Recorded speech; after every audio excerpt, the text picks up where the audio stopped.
ITNation Connect 2024 was last week. It's the Monday after. Huge success. Largest MSP event of the year. So many new announcements. So many new exciting things going on.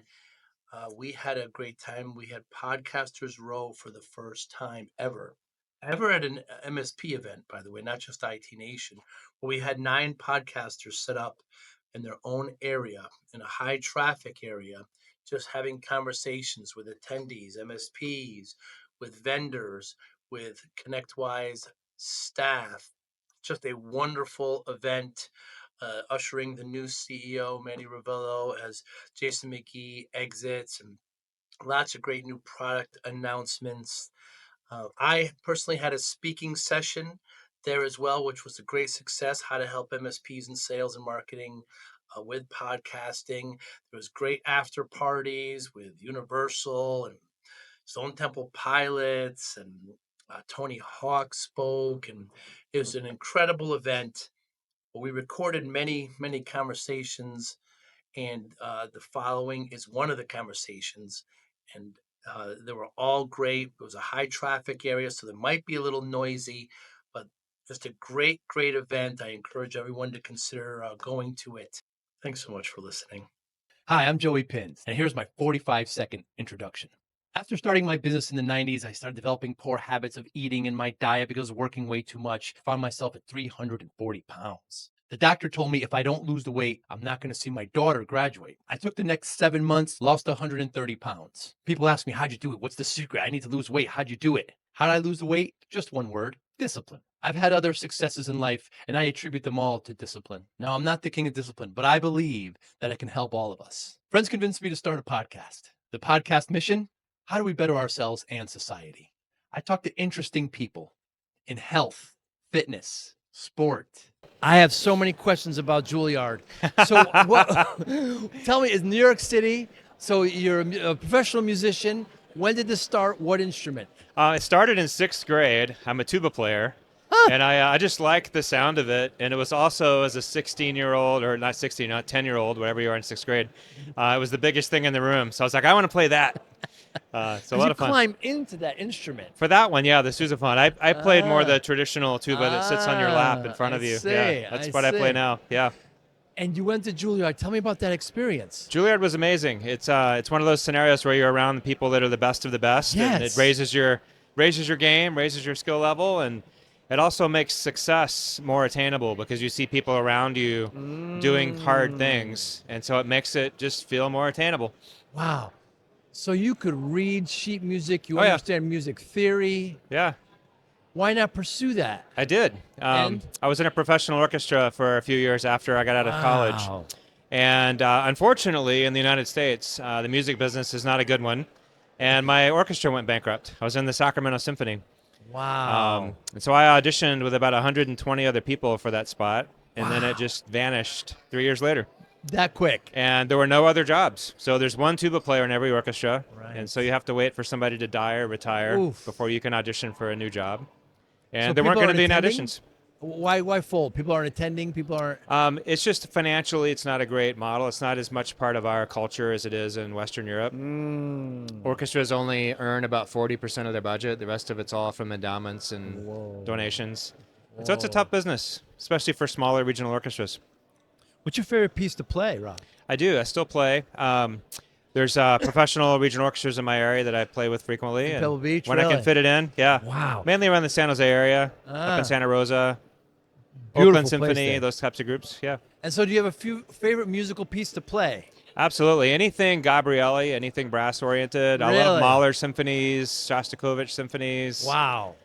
Just fantastic music. And anything John Williams wrote. John Williams' movie music is fantastic for brass. That's the one we know here in the States, right? Yeah. Does he have any colleagues at his level in the United States that I would recognize? Well, there's all kinds of any of the film score people you would hear when you go hear a movie. Oh, I see. And so John Williams wrote all the Star Wars music, right? And wrote all the Harry Potter music. Multi-Oscar winner, he's the best. And little known fact, he also wrote a tuba concerto for the Boston Symphony. Yeah. For the Boston. So when you hear a musical piece, does your ear pick up the tuba? It does. It picks up a lot of things. I have problems going to hear professional concerts because I'm always listening for things that can be better. So it's hard for me to enjoy. Even in a concert. non-orchestral rock concert.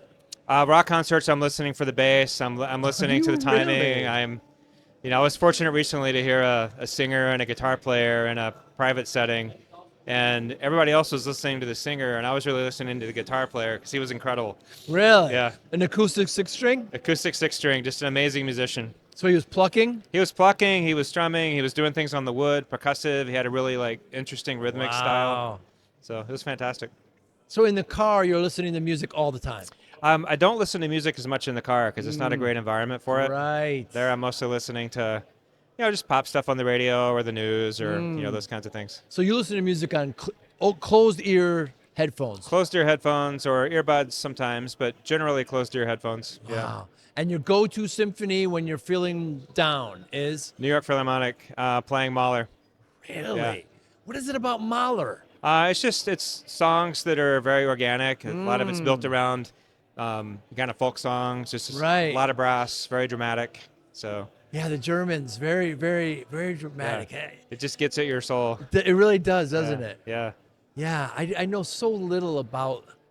I played the trombone for a year or two, and yeah. So you're one of the family. Yeah, but I dropped it, and I wouldn't know what to do. Now I play a little guitar, but I love it too, but not at that level. Yeah. At Juilliard. You know the old joke about trombone players. It's a conductor thing. It says never look at the trombones. It only encourages them. That's funny. Yeah. Why? Because they want to take over? They just want to play loud. Yeah. And I'm right there with them. That's so fascinating how there's different reputations with the different instruments. Yeah. We're the rowdy bunch in the back. Is usually. that right? Yeah. And the drummers or the percussion, the timpani, and these kind. What's the reputation there? Same kind of thing. Kind of loud and noisy in the back. There's jokes about every instrument. Wow. And so the pivot to tech. Yeah. You're the CEO of Axcient. Mm-hmm. Great solutions, been around for a long time. I mentioned before I was on a partner council of Yeah. eFolder. Yeah. I remember when Axcient was acquired and then name change happened. Yeah. How'd you make the pivot to tech? Yeah, so my parents were both teachers. And my mom taught computer literacy and my dad taught physics and math. And so we always had computers around the house. I went to an engineering magnet school for a year when I was in high school. Wow. And so it was the classic thing when you get to college where you have to pick a path. And I picked the music path, and I just as easily could have picked the science and math and computer science path. So when my orchestra went bankrupt, needed to do something, wasn't going to be able to get a good job playing music. So I went into my other love, which was tech. And worked my way through pretty much every function in business and just kind of worked myself into a CEO role, which was a lot of fun. Had you had any MSP experience before going to Axcient? A ton, yeah. I had acquired a number of number of companies at Barracuda that got them going in the MSP space. And just really always enjoyed the MSP space. It's great because you're dealing with the owners of the companies, you're dealing with family businesses that are supporting small businesses. Yeah. It's really kind of the lifeblood of our economy. And you feel like you're really helping people, and they're people who have some skin in the game from a decision perspective, as opposed to some middle manager at JP Morgan that if he makes the wrong decision, it's not really going to affect his life. MSPs are different. They sure are. So we're here in Orlando, 7,000 attendees, ITNation Connect. What are some of your goals this week? Main goal this week, being new to ConnectWise, we were acquired on September 19th. So we're very new to the company. Main goal this week was to make sure that our partners are comfortable with the acquisition and make sure they understand that we're going to keep doing the things we've always done, and we're going to make sure that they're supported and that we innovate and that we don't change things like contracts and pricing, and we keep just plugging along like we have been. And we get better with some of the things that ConnectWise brings to the table, like the ASIO platform, where we get a ton of leverage from things like Backup 360 and Managed Backup, and the go-to-market capabilities of ConnectWise from a marketing perspective and sales perspective. So just to take advantage of the ecosystem and reassure our partners that we're not going anywhere, and we're gonna be even better now that we're part of ConnectWise. Yeah, tell me about that acquisition. It was an announcement was made back in September, like you said. all excited to add that on to the stack. I mean, tell me what the culture was like to make that change. What's in the future? Yeah, so we went through a pretty long process, competitive process, talking to a lot of different strategic companies and in different private equity investors. Oh, wow. About the company. And ConnectWise, at the end of the day, was the best strategic fit, and ConnectWise really wanted to do something, as did we, and so we found a way to make it work at the end of the process. And so it's been a cultural change from a company perspective, because we're going from being a small company to being a big company.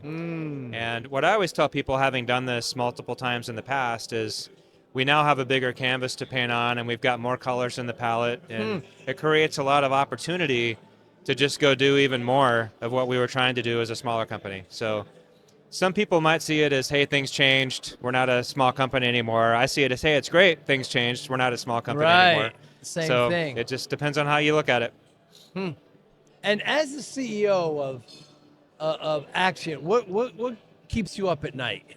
Yeah, the main thing that keeps me up at night is making sure that we're delivering our services to our partners, that our services are available. Anytime there's an event like a hurricane, we just saw 2 of those roll through Florida. Anytime there's a hurricane or natural disaster event, I'm just in my head thinking, hey, I know people are going to be impacted by that. I know we have some MSPs who have customers that are going to be impacted by that. So we want to make sure at that time in need that we can step up and do what we're paid to do, which is protect people against data loss. Yeah, that must be something. But you got a great reputation, got a great product, and it's well received. That's for sure. Is there something that you've changed your mind on in the last month or 6 weeks, Rod? I don't know if there's anything I've changed my mind on. I've learned a lot. You know, whenever you go into these kinds of acquisition scenarios, and I've been on both sides of the table. I see. Everybody always builds a plan going in of what things are going to look like and how they're going to work and what you're going to do. And that plan is always pretty good, but it changes, right? And so you learn more things, you get to know people, you get to know scenarios. And so there's a lot of things have changed. So Manny coming in to ConnectWise is one big change. Yeah. Which I've always loved working with Jason McGee. And I love working with Manny. The clarity that he's providing to ConnectWise is fantastic. And just some of the integration things about how we're going to go attack the market, you know, change a little bit as you learn. So I don't know if it's as much a change my mind or change of mind, but learning and adapting and adjusting as you go. You have to be dynamic. You have to be nimble. Every day is different. Yeah, it sure is. So I started my MSP in the 90s, Rod, and I was working 14-hour days. I'm sure you're no stranger to that. And putting my health in the rear seat. I'm at the doctor's office. I'm at 340 pounds. Wow.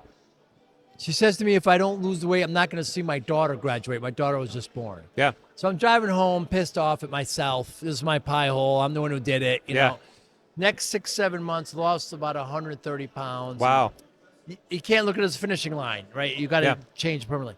So people are like, oh, what's your secret? And there's no secret, Rod. I mean, how I did it is discipline. That's how I lost weight. That's how you keep it off. I got, willpower, some routine.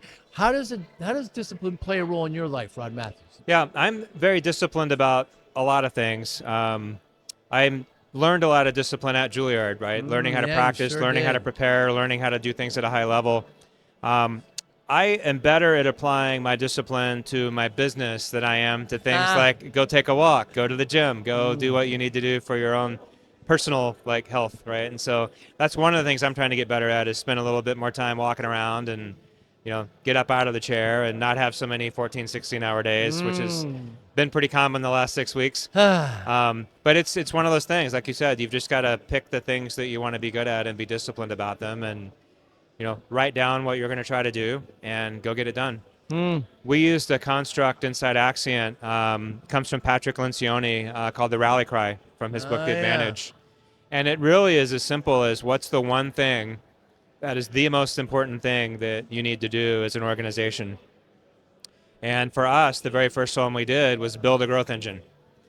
And then we had some defining objectives underneath that were all the 5 specific things that we had to do in order to build a growth engine. And then we had some projects underneath those that were the specific things we had to do to meet those objectives to build a growth engine. And so that kind of model is how I think about running the business. And Manny's bringing a lot of that same discipline into ConnectWise, which is going to be fantastic. Yeah, that is really, really important to kind of build that structure, Yeah. build a routine. Yep.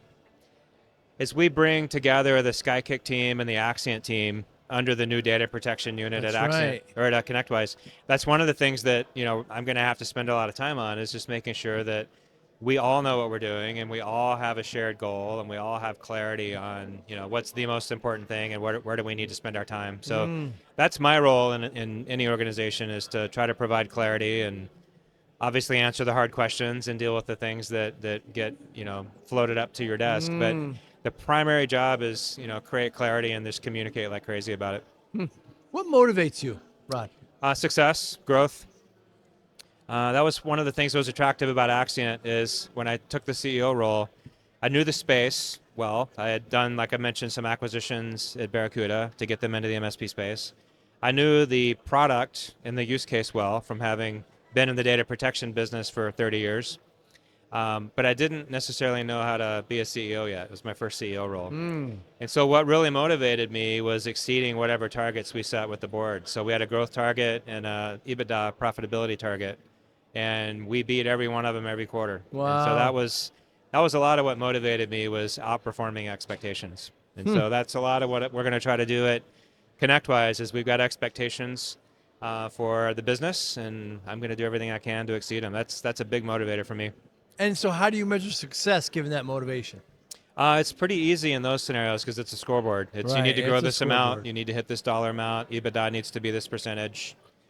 All the rule ofs, are you rule of 40, or you rule of 50, or you rule of 60. There's metrics that help you understand what that scoreboard are. That's a big part of the rally cry. So you know exactly what success looks like or doesn't look like.